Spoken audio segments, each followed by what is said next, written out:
And so actually I wanted to talk about this issue of how people talk about other people's relationships, because of course, being that Bill Gates has been one of the most wealthy people in the world for a long time, and then also that he has been so involved in lots of conspiracies and different thoughts about things that he's doing, people were very interested in this. And in general, people get very interested in the lives of other people. Partially, there's a human tendency to this. We need to be, or needed to be especially, involved and engaged with what's going on. Obviously gossip, we think of it as this bad thing, and it definitely is, but there was a, if you want to call it, need or benefit in knowing about the surroundings, the relationships, reputations, who likes and doesn't like whom, and what has this person done to that person, has social value. Even some have argued that this could be one of the reasons for language, or one of the benefits of language, was that we wanted to be able to communicate about people and each other and what's going on, and so we needed the language to be able to express more. Now again, when we look at evolutionary things, to say this is why something came about usually is a complicated conversation, and even the way we pose the questions can be misleading. But however, we know there is really significance in this. So we are also living in a world that's different from our brain's adaptation. Our brain adapted to a world where there wasn't the technology that we have now, and being connected to so many people in the lives of so many people, and you could watch TV and learn about other people's lives and get invested in their relationships, and watch a show like The Bachelor and see who's dating and getting to know each other, and then someone proposing to someone. These are all things that we weren't adapted to, but now they're in our environment, and so they affect us in ways that we have to be aware of. That it might feel a certain way, but it's because it's pulling on some old evolutionary types of psychology or mindsets that we might have.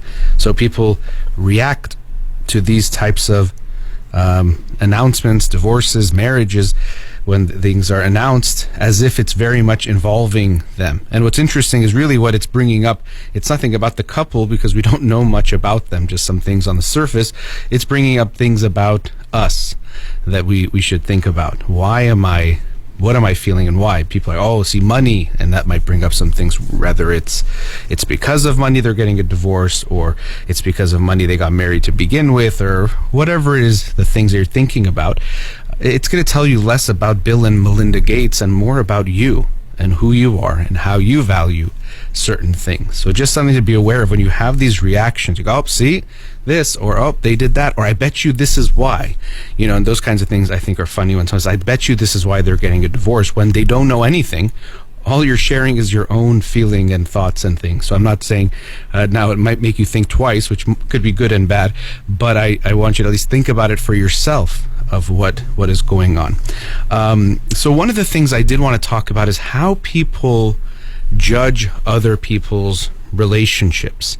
So they'll say, he's so lucky to be with her or him, or she's so lucky to be with her or him. When they hear about a relationship, look at that. Or relationship goals, something I've talked about before. Or people post a picture where they look cute, or they're doing something cute, or in a nice romantic place, and we say relationship goals. But a relationship cannot be measured or displayed or shown, the value of the relationship, in a picture or a short video. And so we, as much as we might think, that looks cute or looks nice, it's, I think, important to resist that urge to judge the relationship. And I see this happening in all communities, and the Iranian community happens a lot too, but people saying, they're lucky to be with that person, or they're, that person's better than that person in the relationship, or whatever it might be. And then also make judgments about, they're breaking up, or they're getting divorced. Well, is he stupid? Is she stupid? Why would you do that? This person's so good. And we have to be aware that we don't know what it's like to be in a relationship with that person, or what their relationship was like. And so on the outside you might see something, but that tells you nothing about what it's like on the inside in the relationship and what they experience every day. And we have to take back our judgments and recognize we don't know. So I see this even in people I work with individually or couples, and they're very mindful of how people are going to judge their breakup. Well, people are going to say I'm stupid because he's a doctor and makes lots of money and has lots of respect in the community. So everyone's going to say I was dumb for leaving this relationship. And even that judgment can, of course, trickle down to the person themselves that maybe I'm being dumb. And I've worked with families or talked to people in relationships where the person is treating them horribly, really, really bad. And it's such a toxic relationship. But to the outside, it looks good. They show up to parties and look cute, and both people are charming, and it comes off a certain way that people are like, well, they're happy. Why would they break up? The truth is you don't know. And so just know that you don't know. And so when you hear that a couple's breaking up, I get it. Even I was, I don't know if it was surprised, but I did notice the news. It was something I paid attention to, that when I heard it, I saw, oh, wow, that's interesting. And then I read their statement. But I also knew I don't know what's going on. And so people are looking at their statement, and we can try to analyze something. They're saying, we believe we can grow. We no longer believe we can grow together as a couple in the next phase of our lives. That sounds very, good. But to me, it sounds very much like obviously a PR type of a statement too. Not to say that it's not true. That could be the exact reason, but I just wouldn't put too much weight into it. They have to say something like that, no matter what's going on. If one of them is being a horrible partner, they wouldn't release that in a statement. Bill has been a jerk for the last 8 years, or Melinda's been, treating Bill like crap for the last 6 years. That's not going to be released in a statement, even if that's the reality. I'm not saying it is, I don't know, but I wouldn't take too much weight into a statement like this. It's a very generic, good sounding, we can't grow together, so it's kind of saying nothing is really that wrong or bad, but we're deciding that this relationship, isn't going to help us grow, so it's like, is it, they would grow better individually? Would they grow better with someone else? We don't know exactly what they're trying to imply there or say, but I wouldn't, again, take too much value into, let's read into it, because it makes sense. They don't need to tell us why. They gave a reason. I think they make it generic because that makes sense. They don't need to tell us why they are getting a divorce. They're putting that, I think, because they know people will ask why, and so they're saying, here, we're going to tell you why without telling us anything. And I think that's fine. That's their decision to make. But I think to look into it too much, you're probably going to just look into something that's like a lack of information. So it's like someone sends you a text and they put they didn't even realize they sent you a text, and they didn't pay attention to what they wrote, and then now you're trying to decipher, what do they feel about me based on this text? Like, oh, sorry, I sat on my phone and pressed send. So it's almost to me that level of trying to look into it.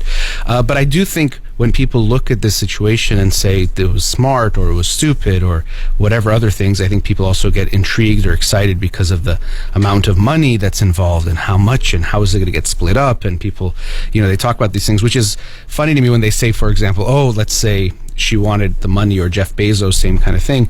They weren't living poor lives when they were married to the person. So, to me, that doesn't really make too much sense. But anyway, people get very intrigued or excited to learn about these kinds of details. And to me, the curiosity of the details is understandable. Being social beings, we like to know things. We think it's interesting. We want to learn from it maybe in some way. But the asking or wanting to find out, we should think of how much is that benefiting us. And I do think the more we focus on other people's lives or looking at celebrity gossip and news, again, it's interesting. We might enjoy it for a little bit, but getting too engaged, it is only going to hurt you and not help you, and get you focused on things that are not really important and feel like it's interesting, but it doesn't get you very far. But coming back to this notion of judging people's relationships and then feeling that way ourselves, a good relationship is something that feels good to the people internally. That's the only thing that matters. How people are going to look at it or judge it is not important. And so when we're looking at other people's relationships, we should think that if Bill and Melinda or any other couple were not happy for whatever their reason was, they have that choice to not be in that relationship. And I probably will never know the reasons why. And similarly, I hope you would have that same mindset when you're getting into a relationship, and then also when you're evaluating what to do in the relationship. Of course, when you meet someone, there are some things on paper that it's good to feel, you're a match, because the more matched you are, the better it is. So it's not saying don't care about those things. So we look at those things, but that's the start. On paper, that's the starting point. But then how we feel with the person, how they treat you, how they bring out the best or the worst in you, and all these more important factors, that's how we should assess the relationship, not how is it going to look. And actually, I think social media has unfortunately had a negative impact on this, because people do think about how are we going to look on Instagram, and when we post pictures or videos of us, oh, we're going to look so cute, or we're going to look so good, or people are going to be like, look at him or look at her and the person they got, and that's going to make me look good. This already existed, but social media just exaggerates that and amplifies that, rather than just the people in your small surroundings that would see you and get to judge you based on who you're with. Now we might think of the potential millions and billions of people in the digital social network that we have that can judge us and maybe look at us in a better way. And so people might be focused on that. But what a relationship is, the value of it is how you're going to feel, and you do feel in the relationship. So pay attention to that. And also with families, the same thing. In most families, they care, but Iranian families were very, very status focused. Who is the person you're marrying? Who's their family? What's that person's job? What kind of money they have? What kind of reputation they have? And all these things. And I've seen countless times where parents don't even care how the person is treating their son or daughter, but just because they're good on paper and it's going to look good, no, just marry them. It doesn't matter if they're being mean to you or treating you bad. Oh, you'll figure it out. Or, in marriage, things will change once you're married. He won't do that anymore, or she won't do that anymore. And they're just so focused on the status and the way it looks on paper and the way it's going to make them look, that they honestly at times won't even care if their child is suffering in this marriage. And I think that's really, really bad and horrible, and something that we should be looking at. The most important thing is that someone treats whoever it is, yourself or whoever is in the relationship, with respect and with care and with love, and wants the best for them, wants to take their feelings into account, wants to help them reach their goals. And the things they said about grow together, again, it could have just been a generic statement, but they use that because that is something valuable. Are you being with someone that's helping you grow as a person, bringing out the best of you rather than the worst? There's something called the Michelangelo effect. So Michelangelo, when he was sculpting, he famously said something like, when it came to sculpting the David, his famous statue of David, it wasn't that he had to create the sculpture. He saw it in the block of marble that he had. He had to just remove all the parts around it to leave what he saw, or what he was trying to create. And so the Michelangelo effect in relationships is being with someone that helps us get rid of the not so good, but also helps us grow as a person to become that ideal self, or towards that ideal self. We'll never be perfect, but get to our ideals, our goals, living a meaningful and purposeful life.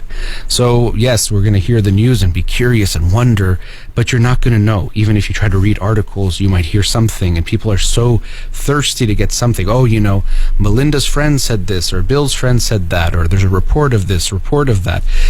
Because we're social animals, we want to know these types of things.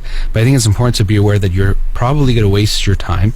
You're not going to get clear answers. Even if you hear one story, it doesn't mean you're going to know the full picture. We're very quick to judge, and our judgments reflect less about the thing that we're judging and more about us. So if someone comes and tells me, I know why Bill and Melinda Gates got divorced, all I'm going to know is they're going to tell me nothing about their relationship, but I'm going to get to hear some things about them that they're going to say through this couple. Oh, it was money ruins everything.